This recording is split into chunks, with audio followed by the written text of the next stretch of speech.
The Israeli military is ramping up its attacks on Lebanon, violating a year-long ceasefire. It is carrying out similar breaches in Gaza and occupying Syrian territory.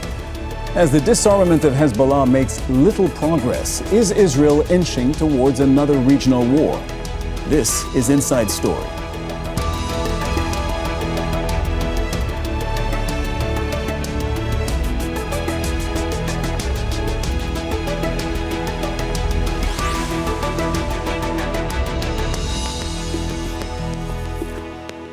Hello and welcome to the program. I'm Cyril Vanier. Recent Israeli airstrikes on southern and eastern Lebanon have reignited fears of another escalation along the border.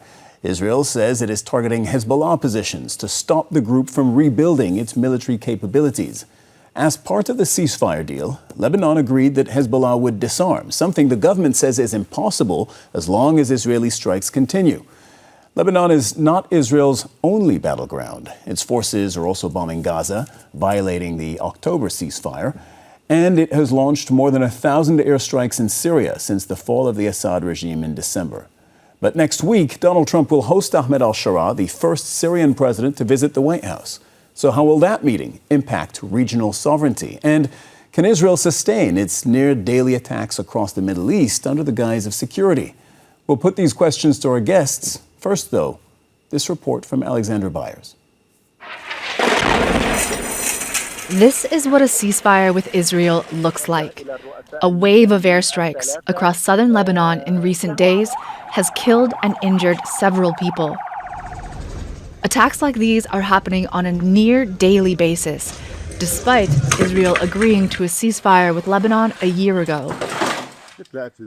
They want only a military solution. There must be political solutions. What do ordinary people have to do with this? We are the ones suffering in this harsh environment that is always harmful to us. Israel says Hezbollah is rearming, and these strikes are targeting the armed group's military sites. Hezbollah says it's committed to the ceasefire, but it's also pledged to defend itself if the attacks don't stop. Israel has followed a similar pattern in Gaza, where a ceasefire hasn't stopped Israeli forces from killing at least 240 Palestinians. There are still Hamas pockets in areas under our control in Gaza, and we are systematically eliminating them. There are actually two, one in Rafah and one in Khan Yunis, and they will be eliminated.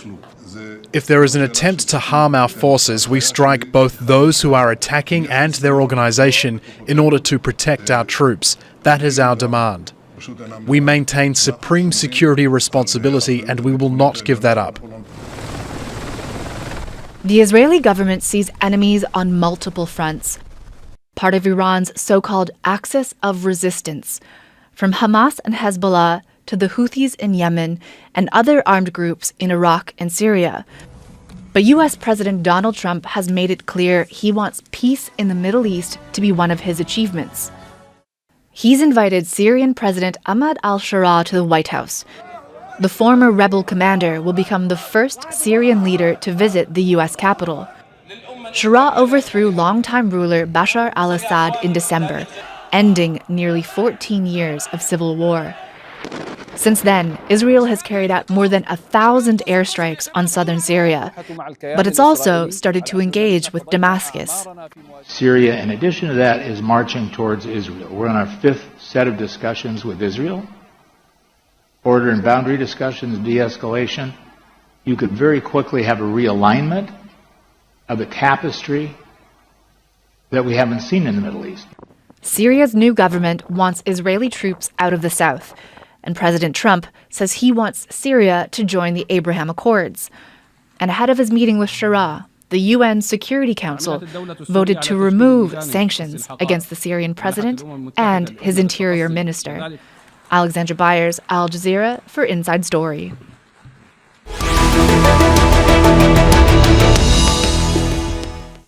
And let's bring in our guests. From Washington, D.C., we're joined by Nabeel Khoury, a former U.S. diplomat who is currently a senior non-resident fellow at the Arab Center, Washington, D.C. In Beirut is Heiko Wimmen, the project director for Iraq, Syria, and Lebanon at the International Crisis Group. And also in Washington, D.C. is Harlan Ullman, a senior advisor at the Atlantic Council and chairman of the Killowen Group, a strategic advisory firm. A warm welcome to all of you. We're going to start with the first impressions from Beirut. Heiko, this is purely anecdotal, but all the Lebanese that I speak to and have ever spoken to, bar none, live with the belief, they would say the knowledge, that another civil war in Lebanon or another war with Israel could be just around the corner, just about to happen. What's the feeling in Beirut right now? Well, you're absolutely right. I mean, I've been here for 30 years, and that's how everybody feels, or has felt much of this time. So look, I mean, the Israelis have been striking, as your report said, on a daily basis recently. There are threats coming from there.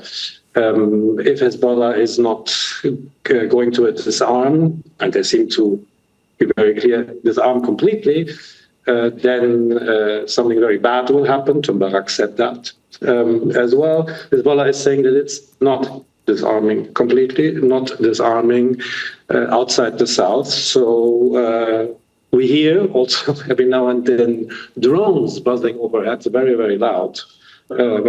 So the feeling is, yes, it could be tomorrow, indeed. And Heiko, off the back of what you just said, in southern Lebanon, by which we mean the 30 kilometers south of the Litani River, the space between the Litani River and the border with Israel, is Hezbollah disarming? So, for all we know, the answer is yes. There have been multiple reports by the Lebanese army in particular, which is the Lebanese side who is supposedly doing this or overseeing this. There are disarming. We're hearing 90% complete, 95, whatever. There are, of course, Israeli claims that no, there are stealthily rebuilding capacities, retaining capacities, hiding capacities, whatever it is. Honestly, I have to say, I think we should keep in mind that Israeli sources on this are not exactly unbiased. Nabeel, what are we able to know and say with high certainty about the state of disarmament by Hezbollah in southern Lebanon? Well, the complete certainty probably only exists in intelligence circles right now.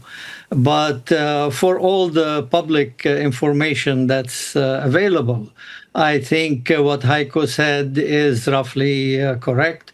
About 90% is a good estimate. There have been public reporting with videos of the Lebanese army taking over certain Hezbollah weaponry south of the Litani. What Heiko said is also true, that the Israeli sources on this are unreliable because there is political motivation. They're going to say, in Gaza, we're still going after Hamas, and in Lebanon, they need an excuse to keep doing what they're doing. So they will make claims. But ultimately, and Hezbollah has said, we are no longer present militarily south of the Litani. However, we would not disarm north of the Litani. Harlan, the American plan, the American ultimatum, some call it, is for Lebanon to disarm Hezbollah fully by the end of this year, the end of 2025. So that could seem like an ambitious target, especially when you factor in that the Lebanese government and military have been under a UN obligation to disarm Hamas for the last 20 years, and they didn't do it in 2 decades. So now you're asking them to do it in a few months and a few weeks that's left on the year. Was that a realistic expectation to begin with, or was it more of a pressure tactic from the U.S.? It's not realistic. I do not believe that Hezbollah will completely disarm. When you say they're 90% disarmed, I don't know what that means. 90% of what? Look, Israel wants absolute security. And absolute security on one side leads to absolute inferiority on the other. And until there's some common ground between and among all the various players, and perhaps Syria will be the key to this, then the situation will continue. The peace in Gaza will be very much in doubt, very, very close to ending. And I think Israel will continue the attacks south of the Litani against what they believe are Hezbollah positions. The ceasefire was an interesting and very, very important first step, but the details are really important, and there needs to be follow-on. And right now, I see that the whole peace arrangement is very, very fragile, and I think could easily implode if one side does something to the other. And it is not helped by the fact that Erdogan in Turkey has now declared Benjamin Netanyahu a war criminal. That will just exacerbate relations between the two countries. What do you think happens at the end of December, after the end of this year, if that ultimatum is not deemed to have been met by Israel or the U.S.? Nothing. We'll continue to try to maintain the peace. As I said, the meeting between Sharaa and Trump is going to be very, very important. The question here is whether al-Sharaa is what he says he is, or is he a Fidel Castro? Remember, after Castro took over Cuba and throughout the Batista regime, he was welcomed in the United States. Nobody really expected him to be a communist. So what happens with al-Sharaa remains to be seen. If he is what he seems to be, an effective leader, that's fine. But if not, that is going to make the situation far, far more difficult. And I can only say we will see what happens.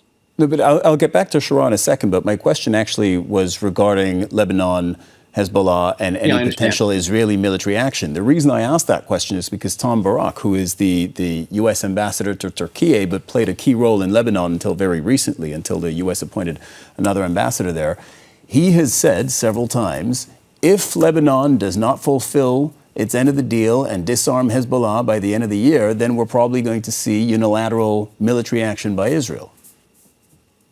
That's very likely.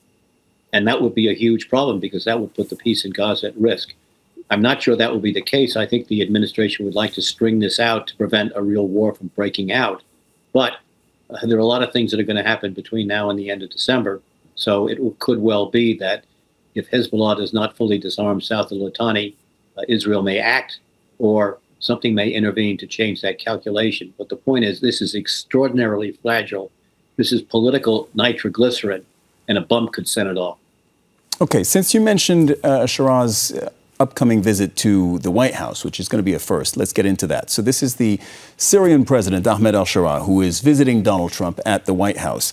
Nabeel, why is Syria central to the U.S. strategy in the Middle East at this point?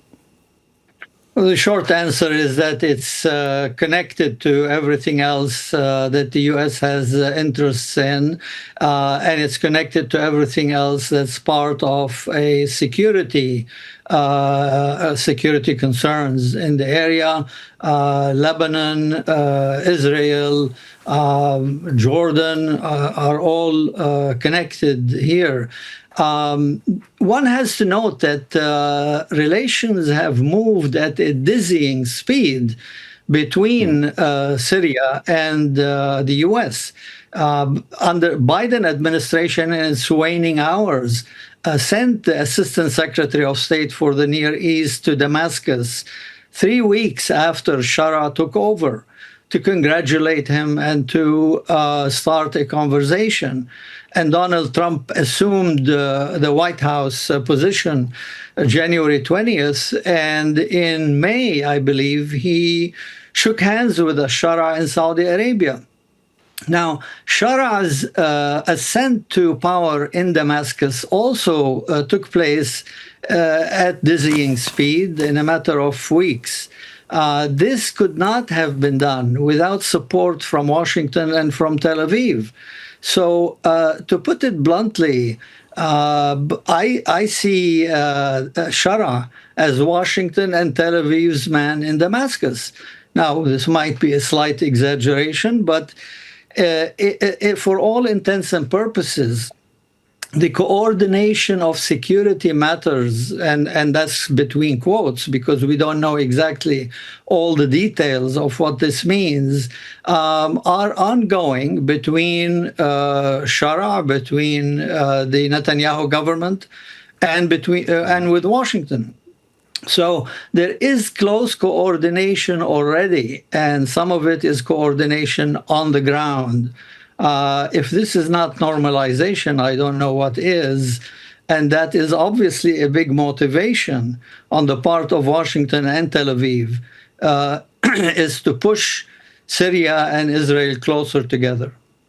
Heiko, who gets what in this new relationship between the Syrian president, Ahmed al-Sharaa, and Donald Trump in the White House? They both seem very keen to work with one another. They've met each other before.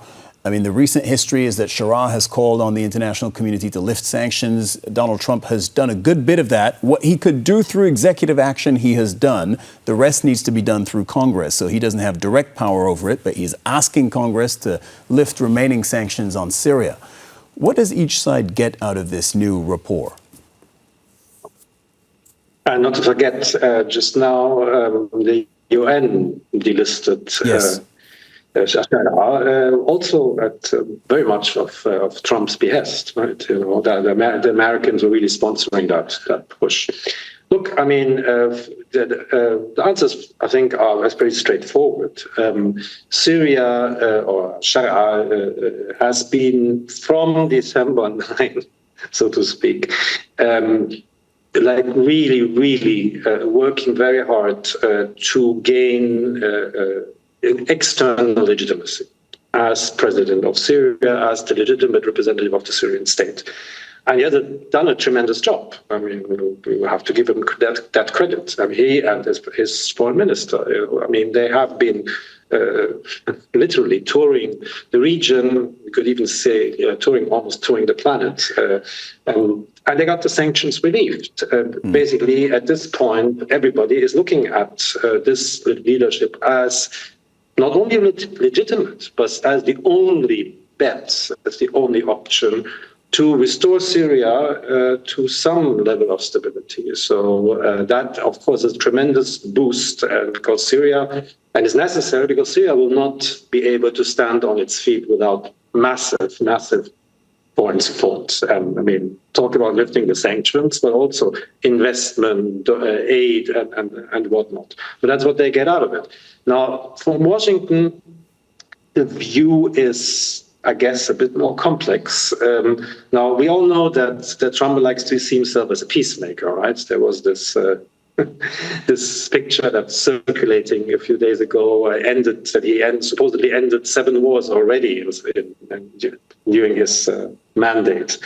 So he's a big peacemaker, and in Washington, for all we know, and from what my colleagues there hear from the administration, Syria is supposed to be a success story, and a success story that Trump is very keen to embrace. And so having stability in the region, achieving stability in the region really requires stabilizing Syria because it's central, as you just said. You just need to look on the map. The short term, I think the short term, or probably rather the midterm purpose is beyond stabilizing it. Get Syria into the Abraham Accords, right? The Abraham Accords are, again, one of the Trump success stories, supposedly, and getting Syria into it would be almost as big a prize as getting Saudi Arabia into it. I mean, Saudi Arabia is the big prize. Getting Syria into it, which is still officially the state of war with Israel, I mean, that would be a tremendous achievement as well from the perspective of the US. Will it work? I have my doubts. Heiko, since you mentioned the Abraham Accords, you mentioned Saudi Arabia, let's see how we can connect those dots. Harlan, I'm curious about this. The same month, you have the Syrian president going to the White House, right? Then 2 weeks after that, maybe a week after that, the Saudi crown prince is also going to the White House. The U.S., as we discussed earlier in the show, is giving Lebanon an ultimatum to disarm Hezbollah. And all of this, prior to all of this, the U.S. has brokered a cease plan, which is still going through the motions, in Gaza. The U.S. does seem to be central to all of this. How do you connect all those dots? Well, in a way you don't. But what my colleague said, Syria is the only game in town. It is the only way that there could be some potential solutions here. And Sharaa has got another problem. His country is a mess. If you take a look at the videos many cities are just dust. And so he has got to be able to provide some kind of resources to rebuild. And make no mistake, we are one bullet away from a disaster. If something happens to Sharaa, then God only knows what's going to occur. So it seems to me, from the perspective of the White House, meaning Donald Trump, Sharaa is critical for several reasons. One, if things can work, that will sustain the Gaza ceasefire. Second, it will reinforce the Abraham Accords. So regardless of whether Trump wants a Nobel Prize or not, his two initiatives here are very, very critical, and Syria is vital to that. About MBS, I'm not sure there's a direct linkage. I think what the president needs to do is to secure all the money that's supposed to be flowing from Saudi Arabia to the United States. This is not unrelated to the whole issue of tariffs, which the Supreme Court is now viewing. And the sense right now is that they may reject Trump on tariffs. If that's the case, Trump is going to have to find ways to bring money into the United States. And my guess is that MBS is more important to that than he may well be to peace in Syria. But at this stage, there really is no way of knowing, because foreign policy is being run by Trump, and that changes from day to day. But let me repeat, Syria right now is vital to a solution in the greater Middle East. And as pointed out, whether that happens or not remains to be seen. But at least the United States is trying to play that card sufficiently so that maybe there'll be some measure of stability. But this is very, very delicate. And as I said, it is political nitroglycerin, and at any stage could explode. Well, we have maybe a little bit of a window to Trump's thinking, and that comes to us from Tom Barak, whom we mentioned previously, now the ambassador to Turkey, until very recently played a major role. He's also special envoy to Syria now, but was special envoy to Lebanon until not very long ago. He said this on X back in October, quote, "Abraham Accords for the entire region is the true North Star. And as Riyadh moves," that's Saudi Arabia, "as Riyadh moves, others will follow. Soon thereafter, the nations of the Levant may find alignment irresistible." So, Nabeel, it does seem that the U.S. is racing towards something. Is it racing towards Abraham Accords and wider normalization with Israel? Well, look, the elephant in the room here is Iranian and Hezbollah's influence in Syria. Those two were ended with the end of the Bashar al-Assad regime. So that's already a big accomplishment for Washington and Tel Aviv. I would say that was probably top on the list of why change regimes in Syria. Now that they have those two out of the picture, and it's very hard for Iran to send weapons to Hezbollah through Syria right now. With those two out of the picture, then what can be done with Syria? Tom Barak's exaggerations, flowery language, I don't know how else to describe them, I think are not based on factual information, on proper analysis of the situation. This panacea of peace in the region, financed by Saudi Arabia, and projects carried out in a peaceful Syria and Lebanon by American contractors, by the way, probably friends of Donald Trump. All that is a piece of cake in the sky. I don't think that's about to happen. As my colleague Harlan just said, one bullet could change all that. Syria remains fragmented. This dizzying pace of making up with Syria is based on what? The minorities are all still very concerned. Turkish troops are in the northeast, in the northwest of Syria. Kurdish and American troops in the northwest. Israel is in the south. They had recent elections, if you can call them that, but 3 major districts of Syria were excluded. So relationships inside Syria are very troubled. And by no means this is the man or the regime in Damascus to smooth it all out. I think in the end of the day, there are the security issues. There are things that Israel and the US want to do in Syria, pursue certain individuals. One question is, what do you do with all the ISIS prisoners held in Kurdish prisons?